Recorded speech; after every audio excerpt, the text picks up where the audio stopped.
So I just got this question from the community. You open up a file from someone else and Fusion just stares at you. There is no timeline, no features, there's just geometry. The question was, how do you make changes to these holes? How do you make those bigger, smaller? Well, Fusion actually didn't lose your features. Fusion was developed and written in a different code than other CAD modelers. Same for SolidWorks. SolidWorks cannot recreate a model perfectly from Inventor. This is one of those bummers when it comes to working with different CAD tools. But I've got good news. I've got two different strategies I want to show you, and they both work in the Fusion free edition. So starting from File Open, if you go open from my computer, browse out, find the step file, the IGES, the SolidWorks file, whatever. When you open this, it's going to bring it in. The geometry is correct. There is no timeline. The first method I want to show you requires that you turn off the timeline tool, which is to right click, change to direct modeling. What that means, it will remove the timeline altogether and it's not going to capture all your steps for you. A little bit more about this in a minute. So what we want to do is now do S key for search and look for find features. We want to do the find features. It will select or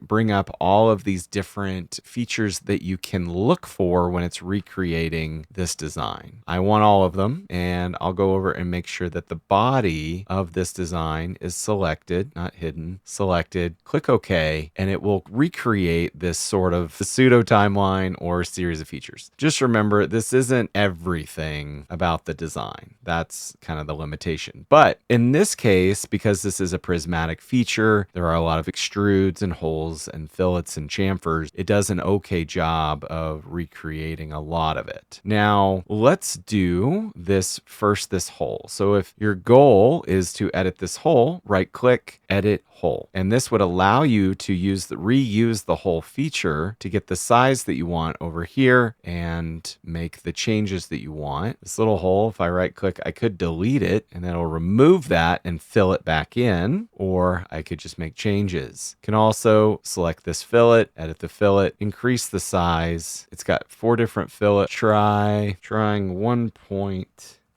Okay, that works. It rebuilds those fillets. So pretty cool. Now, what if you want to add some additional features, sketches? I'm going to extrude some stuff on this. I'm going to make a new cut. I'm going to shell something out. Whatever you're going to do, that's all great, but you probably want your design history back. And so what you're going to do is right click, change to parametric. Now, all of those kind of selectable, usable features are gone. It does keep any changes that you made to your model. And now if you were to, do a brand new extrude right to this face, we'll cut it in just a little bit. That's a new cut feature that's added to the timeline. So that's the find features. I do like it. It does work. Hey, if you haven't already, join my design community. I send out regular design emails. I've got a bunch of cheat sheets. I've given away some 3D printers and have some really fun, cool stuff to give away to the community this coming year. Go check it out. Strategy number 2, direct editing. This one's my favorite. Fast, flexible. I use it all the time. You can keep your design history on, so it's going to remember all the changes that you make. We're going to basically be using Q and delete on the keyboard. Now, first, for this hole, there's a few options here. My preference would be to hit delete on the keyboard. It removes it, go up to the hole command, and then place the hole that I want, get it centered, get the style I want. It's centered on this point.